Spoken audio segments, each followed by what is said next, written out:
roll? Okay. I'm here with my friend here at the mall. We're at Nordstrom right now.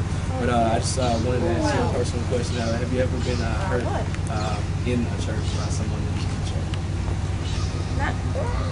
No, I haven't been hurt by anybody in the church. Maybe just by some of their behaviors inside the church, but not directly towards me. Would you be willing to elaborate on some of those behaviors?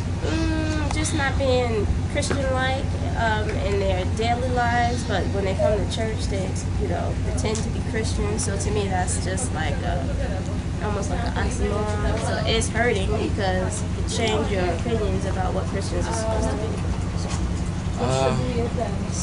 Three main reasons why people experience church hurt. Church hurt. Major one is not meeting the expectations, I guess. Two, the standards not being the same for all the members of the church.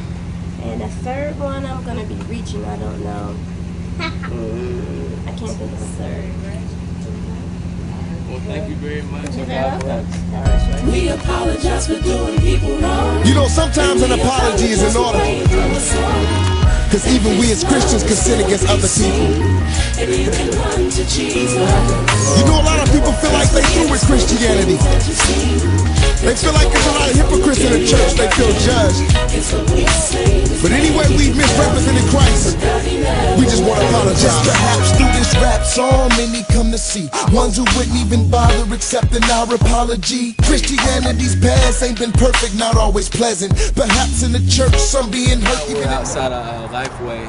We're just asking people, personally, if they've experienced church hurt, if they've ever been hurt by someone in the church, or three reasons why they wouldn't return to a church.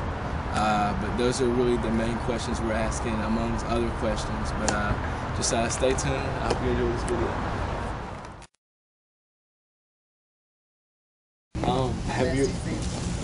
Have you ever experienced church hurt, experienced hurt from someone inside the church? Yes.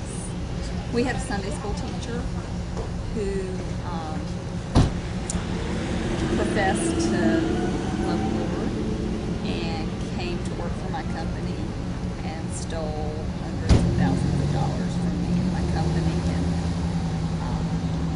and found out that he basically had committed several crimes, but yet he's teaching Sunday school. So that's one example. Second example, we recently hired someone who claimed to be a minister, and we hired him in our restaurant, and he stole food, alcohol, etc.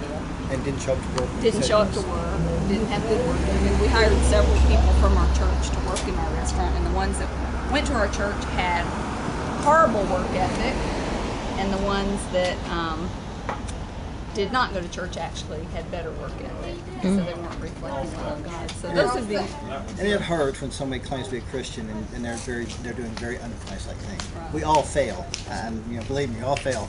But it's especially when you take a position of leadership, you should really hold yourself higher standard than to do those. You expect those from the world. You don't expect from those that you love, and you love like Christians. And of course, we love everyone. Well, I'm here with my friend at Lifeway. I was just going to ask you some questions. Have you ever experienced hurt inside the church? Yes. So, would you be willing to elaborate? We once attended a church where they were trying to decide whether to stay in the same location or relocate. There were a lot of hurt feelings, and instead of trying to follow what God was prompting them, they had their own little issues. So that was hurtful. Do you feel like the members have an effect on church hurt as well as the clergy? Of course. So, I guess my last question is, what are three reasons, or what do you feel like the three main reasons why someone gets hurt in church? Because they forget what they're there for. A lot of times they forget, they start thinking that it's my church when it's not my church. It's supposed to be about Jesus. It's supposed to be about the church, which is us, like you and me. Sir. All right, well, praise God. Thank you so much. Absolutely. Take care. I have experience I don't know if I should say this, but I was going to a church that was not predominantly white, and so I was asked one time to participate in a play, and some guy came up to me. I was going to play the role of a shepherd, and he asked me, he said, well, I've never seen a black shepherd before, so that really hurt my feelings. Yeah, so, that was nice to say. So yeah, and as a matter of fact, I actually left the church. It's kind of like on that basis. 3 reasons why you wouldn't return to a church.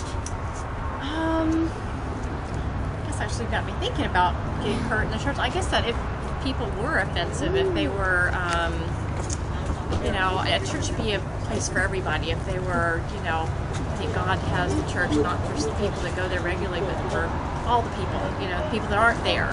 So I think if a church, doesn't accept, anybody and everybody, make everybody feel welcome, I think they'll welcome in a church. Or if nobody greeted me when I walked. I did go to one church once, and I was just kind of looking for a church in an area, and I was by myself. Nobody said a word to me, so I never went back. There was this time when I was counseling a young man, and I was working with him, and his mother or his caretaker, y'all go stand over there. His mother or his caretaker would basically call me to come and assist her in his, and basically taking care of him. And then, of course, we went out of town, like on a trip.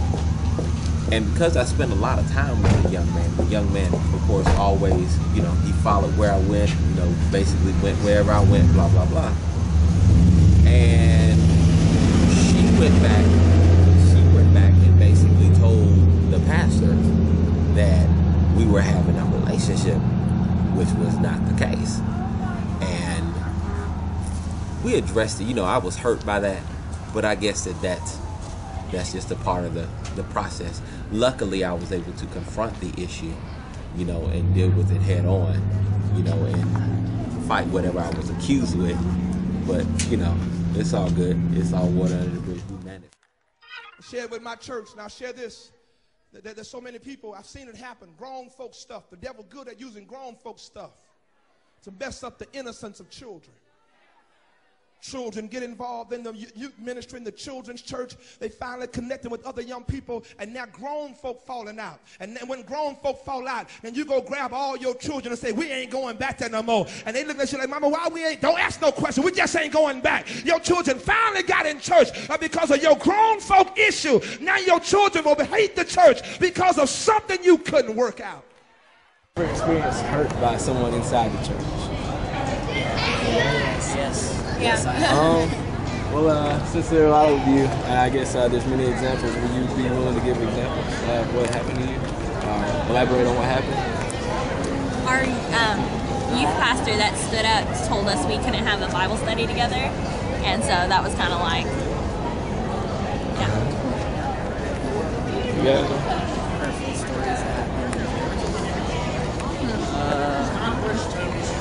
Well, I mean, in a way, the church kind of like just ditched my family a little bit, and because they were pastors, and then the church got taken over, right? And so they kind of just put my parents at the bottom of the church and like gave us barely any jobs at all. So, well, sometimes because we operate in offense and not maturity, and it's a difference. That's why Jesus said, "Blessed is he who is not offended in me." Meaning that there are going to be trials, there are going to be situations that come up. There are going to be trials, there are going to be situations that come up that we may be offended. But God said, don't allow that to separate. What is the spirit of offense? It's the thing that causes you to walk away from your place, or to cause you to not believe.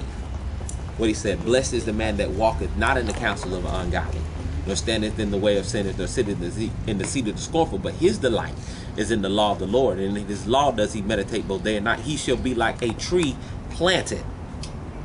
And we don't allow ourselves to be planted, by the Lord. And a lot of us just join church because it's popular, or because so-and-so can preach, or because da-da-da-da. It wasn't necessarily the Lord that basically planted you. We don't allow the roots of the Spirit to allow us to grow and to prosper and to walk in maturity. And so as soon as somebody says something to us, then we get offended and think that this is not the church for us, when God is trying to deal with that hurt, that past issue that lies within, that keeps you from walking in peace that surpasses all understanding. And to take correction peacefully and to take it the right way so that you can mature from it and not walk away from it. Like John the Baptist, he was in prison, and he was like, well, you know, he sent his disciples to be like, are you the Christ, or shall I look for another? And Jesus, once his disciples came, Jesus just kept on doing what he had been doing. He kept on preaching, kept on prophesying, kept on healing, kept on laying hands. And he told his disciples, go look and tell John what you've seen. In other words, I'm not going to get John out of prison, but I'm still the Christ. I'm still God. I'm still able to do exceeding abundant and above all you could ask a thing, but I'm not coming to get him. So it's all a matter of the trials and tribulations that come in the church come to separate us from the word or our destiny that's over our life. And so when we're always faced with the decision whether or not we should stay or go. And that decision should always be to stay planted until God tells you it's time to go. I knew we wasn't going. My mama was in there ironing our clothes. And my daddy with red eyes and tears flowing in his eyes. My daddy was looking at his boys thinking, if I don't go back, my boys are going to hate the church. So this ain't about me. If I don't go back, my boys are going to always think that just because people don't like you or want to move you, that you got to stop being assigned the way God called you to do. So my daddy went back, and if my daddy had never gone back, I wouldn't be up here preaching to you today, because I was at a point in my life, if my daddy had given up, I would have given up. We apologize for doing people wrong. You know, sometimes an apology is in order. Because even we as Christians can sin against other people. And you can run to Jesus. You know, a lot of people feel like they through with Christianity. They feel like there's a lot of hypocrites in the church. They feel judged. But anyway, we've misrepresented Christ. We just want to apologize. Perhaps through this rap song, many come to see ones who wouldn't even bother accepting our apology. Christianity's past ain't been perfect, not always pleasant. Perhaps in the church, some being hurt even in the present. I can honestly say with a sad face and full of shame, some horrible things have been done in Jesus' name. Those who claimed in the past, some have even shed blood. Others simply felt judged, others they never felt the love. That believers explain that Jesus freely came to give, cause we made them feel dead when we said that they would live. Even seeing the sin professing Christians fell in, like adultery, lies, money laundering, sipping gin, backstabbing, rape, racism, the list goes on. But at the end of the day, all we can say is that it's wrong. And I know that the song can't take away all of the pain and the hurt that you experienced when you first came to the church. But we apologize for doing people wrong. And we apologize for playing through the song. That his love will still be seen, and you can run to Jesus.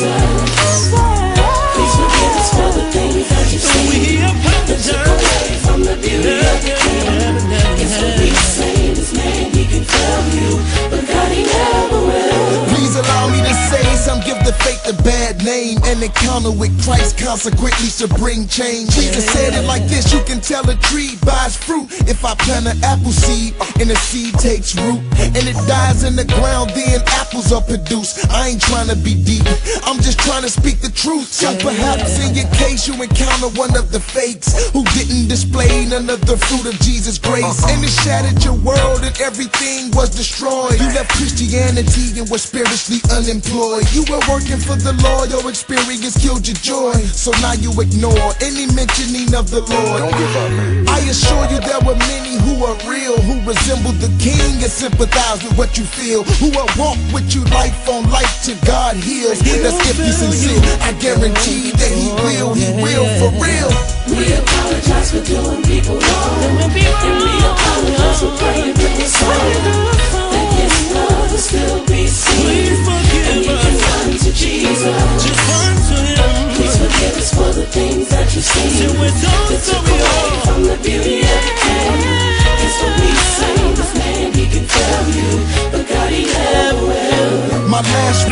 Don't take your pain out on Christ. Yeah, people will fail you, but never in his life has he ever broke a promise. I promise he never will. These are not my words, but the ones in his will. Have you looked at his life and seen the way he treated people? He stood for what's right, what's just, plus he judged evil. He healed the sick, the lame, plus he fed the poor. The perfect person, what person could ever ask for more? But greater than these things, he came to die for sin. The spiritually dead state that's sin through a sin. But because he's the God man, he's able to forgive people like us and enable us to live. The most unique person to ever exist in human history has taken the time to reveal to us this mystery that we too can be a part of his plan.